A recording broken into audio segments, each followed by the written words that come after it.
Hey guys, what's up? Okay, so I'm doing a YouTube video, and this is for anyone that enjoys like exercising or wants to know more about exercising, this or that. It's a big part of my life.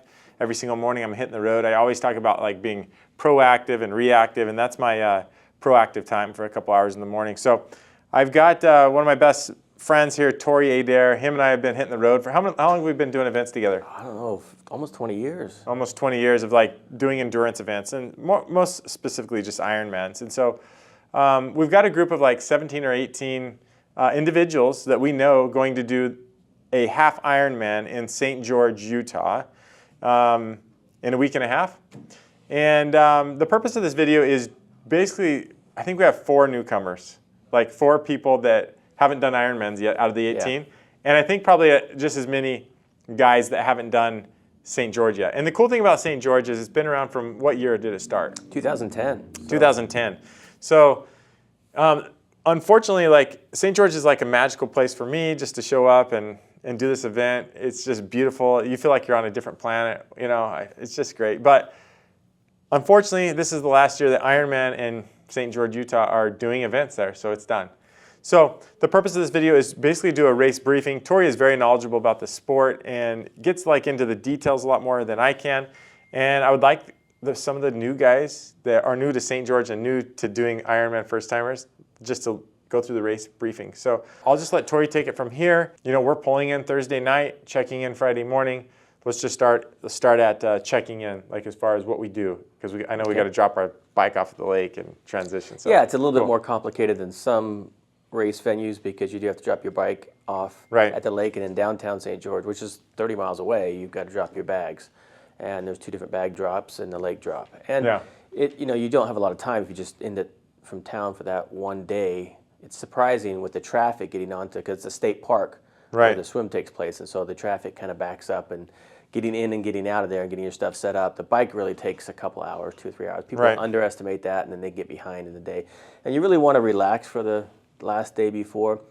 There's a lot of important things that the last day before the race that needs to happen, like staying talking hydrated. Like Thursday or no, Friday? Friday. Friday, okay. Yeah, talk about staying dehydrated. We've all done all kinds of cool things. Well, and so if I can, I'll just say, we'll make this a race review in 2 ways. One, we'll go over the course just a little bit. We'll try to do that quickly, not in detail, because you can do that online. Yeah. But we'll also I want to just talk about 5 things that'll ruin your race. And they're kind of interrelated. Okay, perfect. But I like it. There's the old adage for triathlons, they say, for long course, which is half Ironman and full Ironman races, that it's not how fast you can go, it's how long you can maintain your speed without slowing down. Okay, got it. And so really what they're saying is pacing is critical with the longer stuff. Because if you blow up, you lose more time than you would have going a little bit faster. Right. I mean, walking a mile when you're cramping, you can do like 20 minutes for a mile versus running a 9-minute pace instead of an 8-minute pace. It's only cost you 1 minute. So that adds up really fast. Anyway, so going to what can stop you and just ruin your day. And one of the main things is overheating. Right. St. George right now, the forecast says it's going to be 90 degrees for the high. Right. And so that's a real easy way to overheat, or to ruin your race. Next is hydration. And of course it's linked, because if you don't hydrate well enough, you're more likely to your core temperature rise and you overheat. So liquids and electrolytes are key for hydration. I'm going to keep it really simple. All right. Don't get enough electrolytes, don't get enough hydration in, you start cramping. You cramp, and everything stops. Tory one time at Costco bought me like bunch of, remember the watermelon race? Like we drank a bunch of watermelon juice. Oh yeah. And so we've tried all kinds of fun things, and I actually like to show up to Walgreens or CVS, like a pharmacy, and or bring Pedialyte. So I'm a weird Pedialyte guy. I drink 3 to 4 things of Pedialyte the day before. For 100-mile runs and stuff, they're Pedialyte addicts, so it's quite, it's considered one of the best hydration formulas. Okay, cool. So that's what I suggest. Like if you don't have a game plan, I would go grab 2 to 4 bottles of Pedialyte, and I would just down it on Friday. You might even want to start Thursday. I mean, up to you. But I think but Friday's my gig. But anyways, go ahead. Yeah, and if you do it within 24 hours and you stay hydrated, but if you get really excited about dropping off your bags and this and that, and you don't drink all day, once you get behind, and you're trying to go to bed early so you can get up at 3 in the morning to go, you can start your day dehydrated. And you don't want to start a race in a hot desert temperature dehydrated. It's just going to cause problems. Yeah, exactly.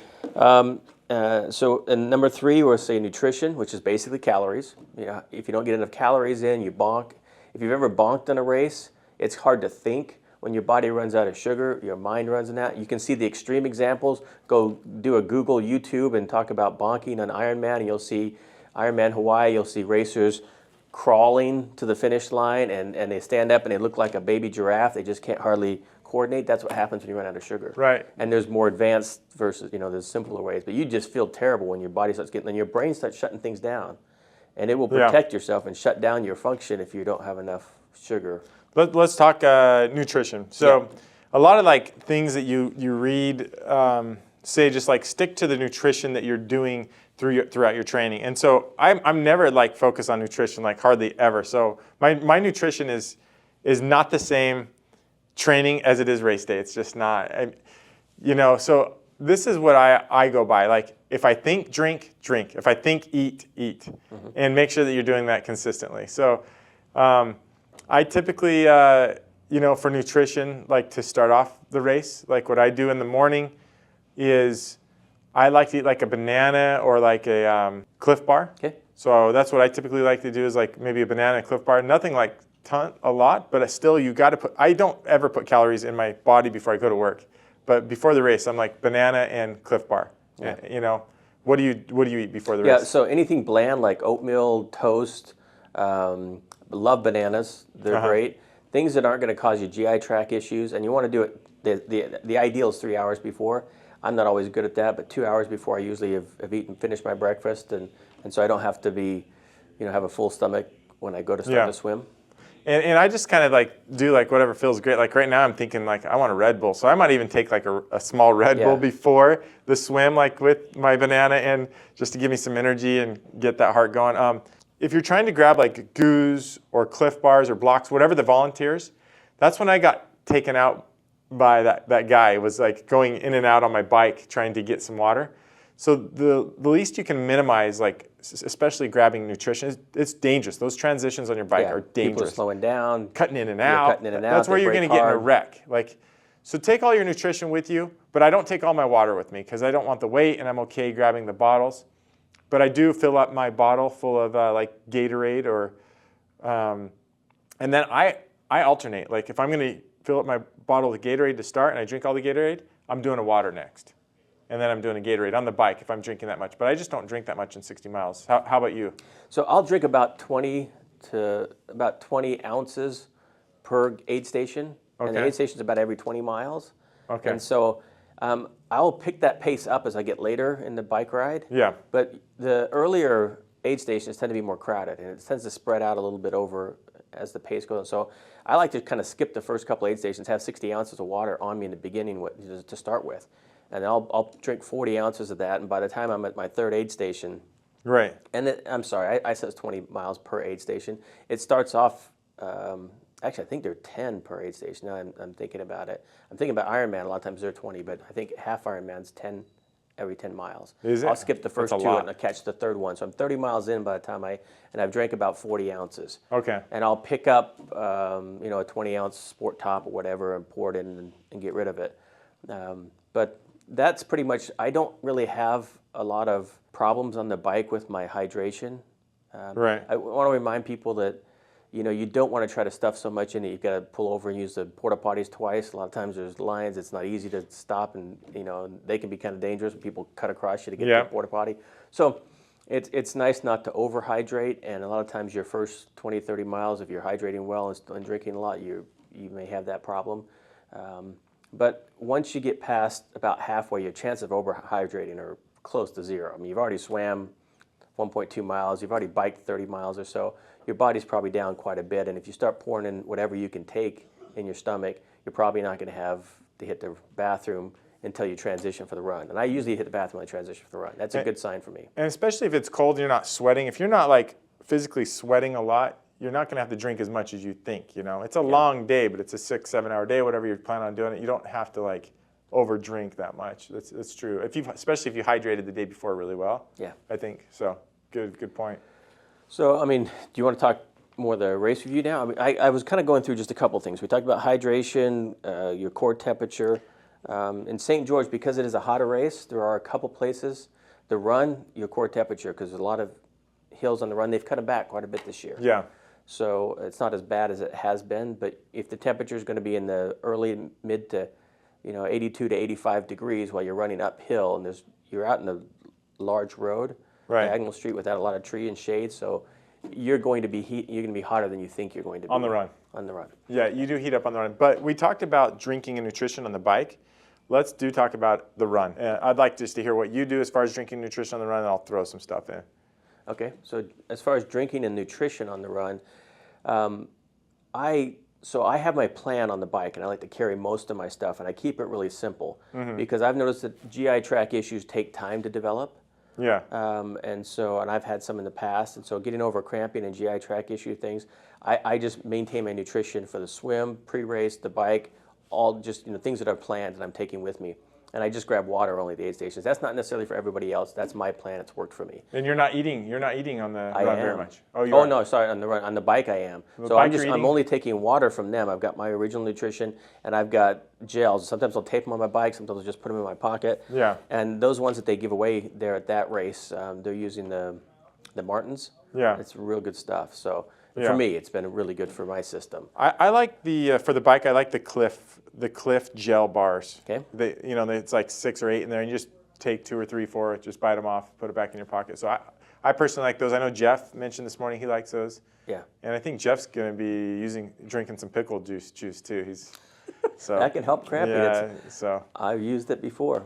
So, anyways, but we're talking drinking and eating on the run is what we're talking about. So we get on the run. For me, I can let loose by the time I get on the run. The run is usually going to take me a couple hours, and in that couple hours, like I said, it takes time for my GI tract to have issues, and so if I've maintained myself well and I don't have any gurgling problems, I can pretty much eat what I want to and drink what I want to. And I don't give myself a requirement. I used to, especially in Ironman I do, because I really feel like I have to have a full nutrition plan for a full Ironman. A half, I have more leeway. And so when I come to an aid station, I know I like Coke. It goes well in my stomach. I know I like Red Bull because I get a little pickup, and I kind of save my caffeine for later in the race because I really want it to help me in the run so I like that kick. So I'll get some Coke, some Red Bull, some water, some Gatorade, whatever I feel like. I'll grab chips, I'll grab pretzels. They'll have grapes, I'll grab a handful of grapes. Most importantly, when I'm going to an aid station, I'm worried about my temperature. So I'm dumping some water over my head. I'm grabbing some ice. I dump a glass of ice in my hat, throw it on. I'll take another glass of ice and throw it down my tri-suit because I know I've got to start early and fast and maintain that heat because the heat on the run just is a killer. Yeah. I like that. So I agree. So when I'm hopping off my bike, and we probably need to talk a little bit about the details, Tory. So let's circle back to that, like as far as like changing from, like in the morning, like getting into our wetsuit. Let's talk about like the changing at the stations next after this, but I'm going to put that down so I don't forget. So when I get off the bike, I've got my running shoes and socks on my running shoes, and I've got my hat right there. Yeah, lay it out. So I'm literally like getting off my bike. I usually put like a little towel on the ground too, so I can just sit down and I'm not on the asphalt. And so I am grabbing my hat. You already have glasses on from the ride, and then I'm putting on my shoes. I'm going to personally just I'll probably end up running. I think I'm going to run in my same outfit. So you got to figure that stuff out. Like, are you going to be running? Like Jaron Fishbeck, he likes to change, bring a towel and wrap it around and change real quick out of his tri-kit into running shorts and shirt. Depending on like how serious you're taking this in your transition, I'll probably just end up running in the kit that I had, right? So, but if you want to be more comfortable on the run, maybe put some options out there when you get off your bike.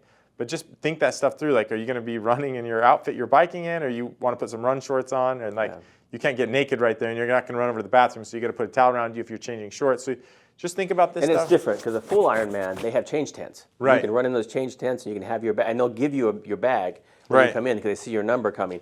Half Ironman doesn't have that. So for me, I wear a tri-suit for the Half Ironman. I don't change anything. And you just wear it for the bike. And I try to keep it like for St. George. I try to keep it wet the whole time. Yes. And so when I'm regular clothes, I like those that are more comfortable, regular running stuff.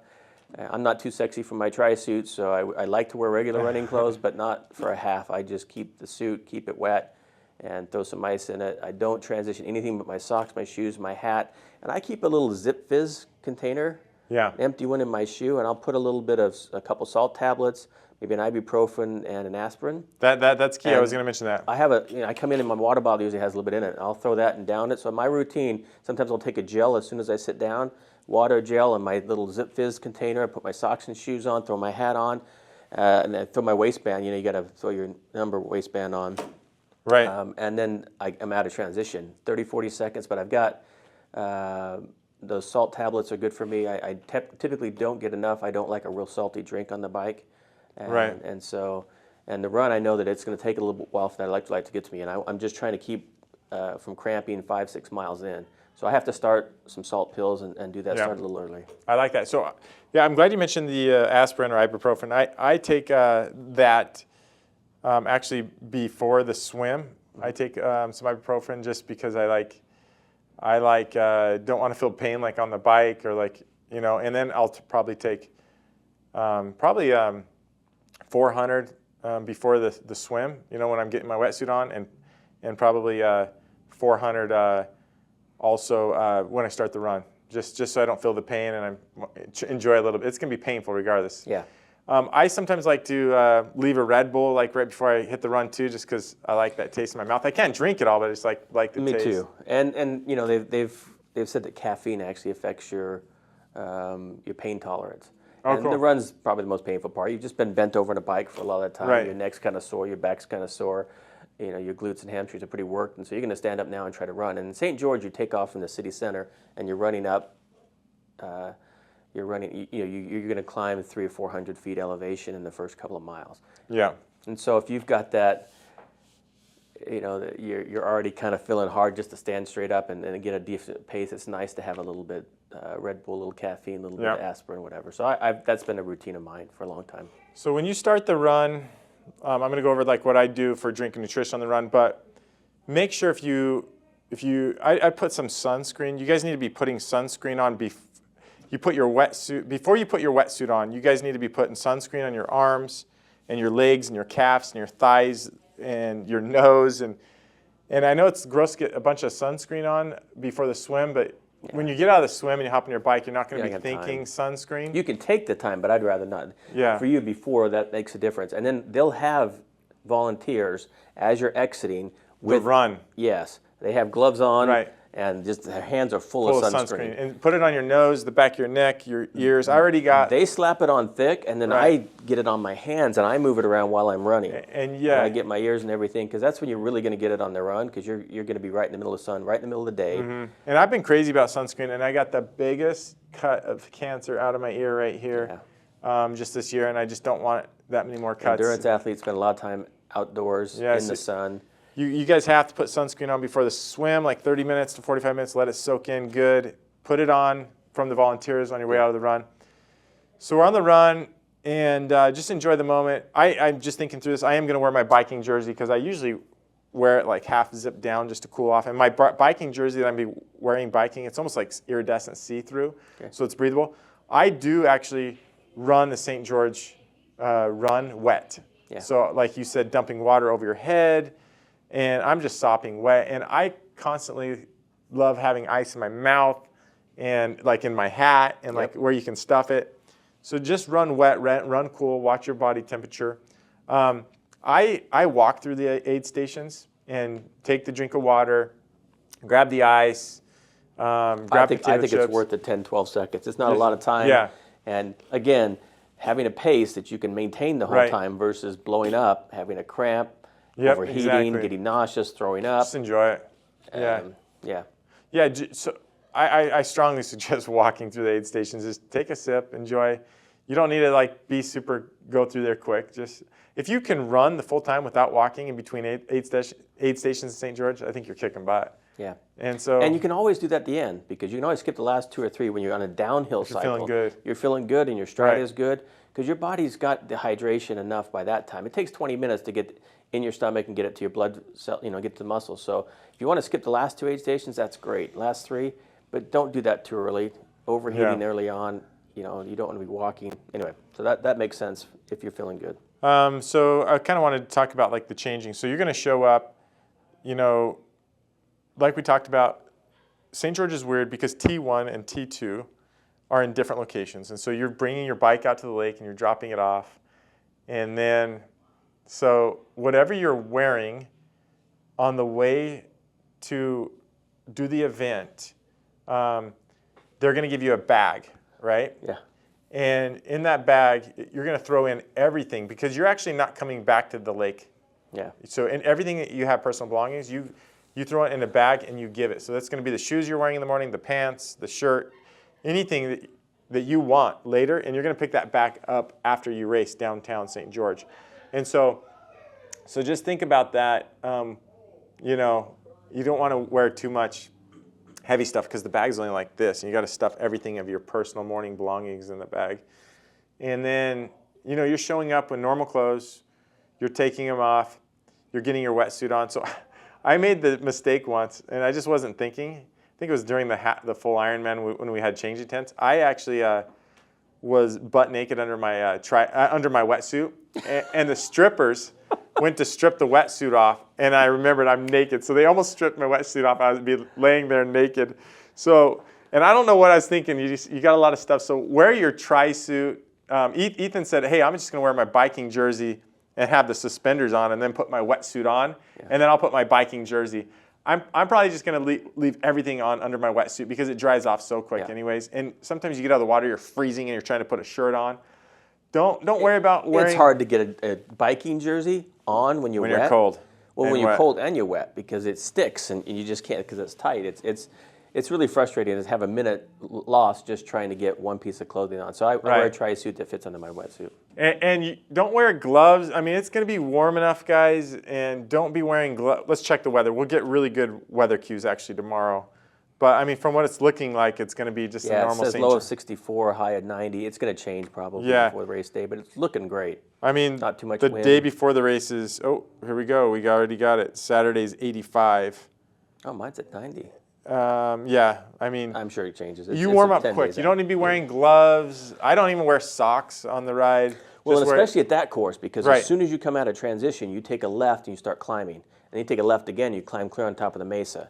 Right. Which reminds me, in this race, if I can give any advice to somebody that's doing it for the first time, it's hold back, hold back, hold back, hold back. It was designed originally to be the North American Championship. And so it's meant to separate the pros by making it harder. So they've thrown lots of hills on the bike. They've cut some out on the run now that it's not the championship anymore. But the bike's still going to have. And the thing is, I hear people making this mistake. In the bike for a long course triathlon, especially if you're not a pro and not racing, you should never come out of zone 4. Yeah. You should always be able to have a conversation or be able to breathe through your nose. That's kind of what they say for zone 4. If you're huffing and puffing, you know that you're not in zone 4. You know that you're going too fast. And of course, we know that if you go too fast, you build some lactic acid, you get some small micro tears in your muscles, and muscle fluid leaks out, and the muscle loses strength over time. So if you do it earlier in the race, you're going to lose more time than if you do it later in the race. If you want to bust loose later in the race, hey, go zone 5. But in the first 3-4 hours, every time you hit a hill, it should be zone 4, deep breaths, smooth. I shouldn't be panting. Right. I climb that first hill every time I do St. George, and I hear people passing me going, and they're standing and they're rocking their bike and they're really working up that hill, and I'm thinking, what are you doing? Yeah, just relax. Man. I know you got you're a lot faster more than me. That's great, but if you can't finish fast, I mean, it's just there's so much more to go than you shouldn't be, and you get excited, a little adrenaline. You don't feel the pain when the adrenaline's kicking in. So, for a new racer, it's just hold back, hold back, hold back, because you still got. I mean, everybody knows you can go run a half marathon and be wasted after. Exactly. You still got plenty of time to leave it all out there. So you shouldn't be leaving it all out there on the bike. So I'm just looking at the weather. We're going to start like at, like 62 degrees. And by 1, 2, 3 o'clock, it could be like 85 to 88. So it's going to be warm. Yeah. So, run wet, stay wet. So you've got your wetsuit on. Typically there's volunteers that help strip your wetsuit off. And you carry your wetsuit. Be careful when they're taking your wetsuit off. They don't take your watch. We've had friends lose watches because they just get ripped off if you got a nice watch on.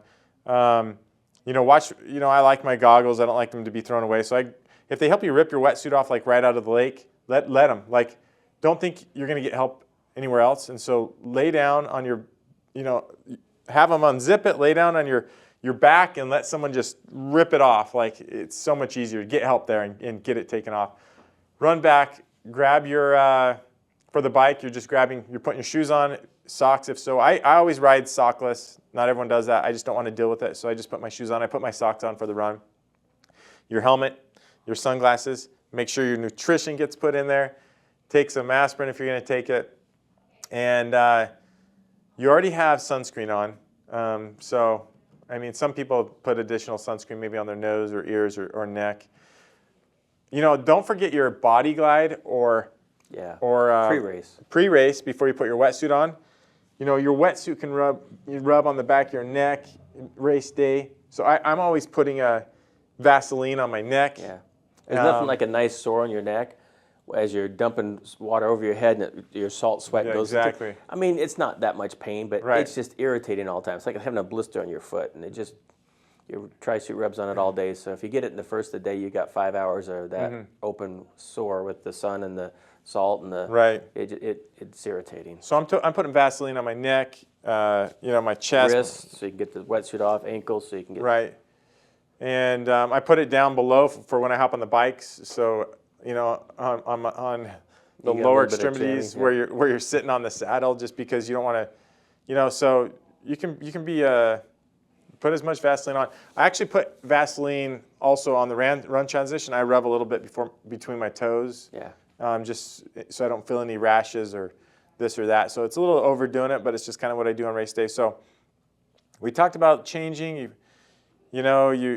For the most part, what else are we missing? Well, there's a couple things pre-race. Okay, cool. So I've made some big mistakes, and I'll pass on the news. I'm sure other people, you'll see it. But another thing that can really kill your day is GI issues. And GI issues are caused by food in the last 24 hours before your race. So the two things you really want to watch out for are spicy foods and high fiber foods. So, I mean, I've heard stories about people having spicy chili the night before, and that normally doesn't bother you because you're not going out to exercise for 6 hours. Exactly. And it's different. It's different on race day. You might like chili. It may not do anything to you. So I'll tell you a quick story, see if I can whip this out pretty quickly. Yeah, you're good. My first half Ironman ever was Steelhead, and it was in Lake Michigan. Yeah. I flew into Chicago with 2 other people. By the time they came in and we all got our stuff together and we got a rental car, it was late afternoon, and we had to drive about an hour and a half, 2 hours to the race venue. By the time we got there, we had to hurry and get our bags and our bikes and everything. I had my bike disassembled, so I had to put it together. I mean, I barely made the cutoffs. By the time we got to the hotel and everything, it was already like 7 o'clock at night. By the time we got into our room, so we went across the street to an IHOP. And I picked this breakfast that I normally like called muchacha, shredded beef with peppers and onions and jalapenos. It was good. I ate it with tortillas. I figured tortillas were carbs. Didn't really think too much about it because I like jalapenos. I like peppers. I like, spicy foods. I put salsa all over it, and spice it up. I do that. But next morning I get up. I feel just fine. Had a good night's sleep. Race starts. I get going. Swim goes well. I start getting the bike, and, there's gurgling and things aren't working, not like normal. And but make it long and short of it, I hit a lot of porta potties in 3 or 4 hours, and I thought maybe I'd gotten food poisoning. Right. Later, I heard other people's stories, and they say jalapenos are like a no. The GI tract issues with jalapenos during the race, and it takes 12 hours before those clears. So if I ate it at 8 o'clock at night and 8 in the morning, it's still in my system. Right. So it's just really dumb to have that in my GI tract and not realize that influences the way your body absorbs liquids, and so I've heard the same thing with people with spicy chili. I've heard all kinds of other things. Spicy hot dogs they have when they're someplace and it just sounded like fun, or spicy chicken wings, or just all that stuff stays out. No fiber, no spice. Now you're going to get some fiber, but no high fiber foods. As far as the start for swimming, they're going to say, hey, if you're going to do it in 20 minutes, line up here, 30 minutes, line up, 40 minutes, line here. So I'm not that great a swimmer. I don't practice swimming that much, but and I'll just admit it, I'm not honest in that lineup. Most people aren't. Yeah, so I'm not going to wait for an hour and a half while all my friends went ahead. So I suggest that, for all those 17 or 18 that are doing it, I say we probably all just start the swim together, so we'll probably most likely have the opportunity to see each other on the race. You're normally a 40-minute swimmer being a 35 line, and everybody getting there. And everyone get in there. So this is what I do suggest, though. If you're lining up in a faster swim than what you think, you need to pull off wherever, let me think about this swim, wherever like the major rush is. I'm a right breather, so I typically pull off to the left like 10 feet and just be kind of by myself and watch people pass this way. So people aren't, don't be in the middle of the rush. If you're swimming slower than them, pull off to the side you're breathing and just, give 10 feet and let them swim by you, the faster people. That's what I typically do during the swim. Yeah, you don't want to be having people crawl over you because you got in a faster group and they're running over you. So if you slide off to the left a little bit, if you're a right breather, you can let the rush go by and decide if you want to pick up the pace or take it to your own. Right, and I just tell myself right now, like, hey, I will get kicked in the face twice and get my goggles knocked off once or twice. It just happens, and so you just got to realize, hey, you're going to get kicked in the face and hit and probably get your goggles knocked off. It just happens, and it makes me mad at me immediately, and I'm like, so I just tell myself, hey, it's going to happen. We've had some friends also like never have panic attacks in all of their life ever, and then they hop in an Ironman swim, and then they just have a panic attack. And so that has to do with the secrets Tory has explained of getting your heart rate up and then down. So what happens is the adrenaline kicks in, and your scenery is different. There's people around you, and sometimes claustrophobia in dark water. Yeah, there's just issues. All of a sudden you go into a panic attack, and you've never even had one in your whole life, and it's then serious. You have one right there in the water. So that's why I say, hey, just swim. Can I tell you one other thing that I rarely tell anybody? Yeah. I bought my first couple wetsuits at the right size to fit me and super tight, whatever. I started buying my wetsuits 2 sizes larger. I still don't have any leakage. Right. But I had a couple of races where I got in the water, got my heart rate up, breathing really hard, and I couldn't seem to catch my breath. And I think it has something to do with the elevation, and it had something to do with my wetsuit being so tight. Yep. I just find a little bit looser wetsuit. I can breathe, and I have to remind myself, just it's not worth. But man, people do. So my brother, his first half Ironman with me, and his only half Ironman, and it was St. George. And he showed up in a wetsuit that he'd borrowed from somebody else. It was a little too small, and he got too excited. He had a panic attack, and he ended up having to pull him out of it. And he lost the race. Man, race was over for him in the swim. Yeah, it happens, and you don't want it to happen to you. So you're swimming twice as fast in the beginning of the swim with adrenaline and people around you than you probably should. So you just slow down, pull off to the side. It's hard to make yourself, but you got to slow down. Yeah, just slow down. You got to breathe. Let some people go by. Then you can pick somebody if you want to and draft. I remember Jeff's like first or second Ironman, and he takes off fast. I'm like, I'm not going to keep up, and so eventually I caught him, and he was like, oh my gosh. I'm like, yeah, just chill, just relax, just go your pace. So let's talk about drafting on the bike. Drafting's a big no-no in Ironman.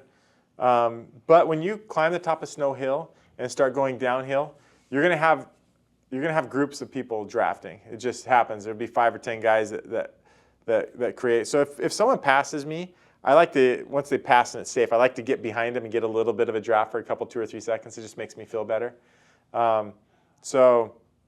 Running, I find that if I can find a running buddy to have a conversation with, because I'm a social exerciser, even biking, you're going to have 2 or 3 people, like you pass them, they pass you, and there's like 2 or 3, maybe 5 people that you end up like doing the same biking time, but it's like back and forth. Like create friends, just say, hey, how's your day? Smile. Nice to crack a joke. A bunch of type A triathletes out there that are just a little hardcore. Yeah, crack a joke. Just like keep your day awesome and just keep it fun. Find a biking buddy. Say hi, have a conversation a little bit, have some jokes. Like same thing, find a running buddy that you're kind of running the same pace and like do it together type stuff. My fastest St. George Ironman, I had a running buddy the whole time. Like he pushed me so hard, and I think I pushed him some moments. I think on a full Ironman that's especially useful because your pace in a full Ironman should be low zone 4, whereas a half Ironman is like a high zone 4.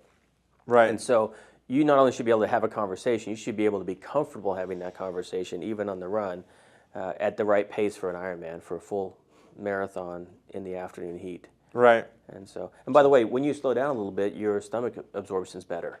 And so I always like to hydrate before a big hill. In St. George, you guys are going to come out of Snow Canyon and turn. It's 10 miles downhill to city center. So during that 10 miles time, I'm grabbing 2 water bottles at that aid station at the top. I'm filling up and I'm drinking all the way down. Oh, cool. And because my heart rate comes down, my absorption goes up too. So not just that I was able to put more liquids in me, but I was able to absorb a lot of those liquids. And right. So I mean, literally, when I do St. George, I always come out of the run and hit the porta potty first because I've been hydrating all the way down for the last 10 miles, which is, maybe 25 minutes. 25 minutes is good enough to absorb if your heart rate's low to get a lot of liquids in you, which you're not going to get back in you on the run very easily. Mm-hmm. It's a lot harder to run with a full stomach liquid. Yeah, it's true. Well, guys, I hope that we covered some points. St. George is awesome. It's a great venue. And you're going to have a great day. And if you're interested in doing Ironmans, you're just watching this YouTube, reach out to me. I love it. I mean, I do 1 half a year. I've slipped in 2 fulls, and I think I've been doing it every year for like 15 years. It's just a good base to get out and to make it happen. So anything else you need to add? No, I think we've cool. Plenty. Thanks, man. Appreciate it. Appreciate it. I'll talk to you. All right. Thanks, guys.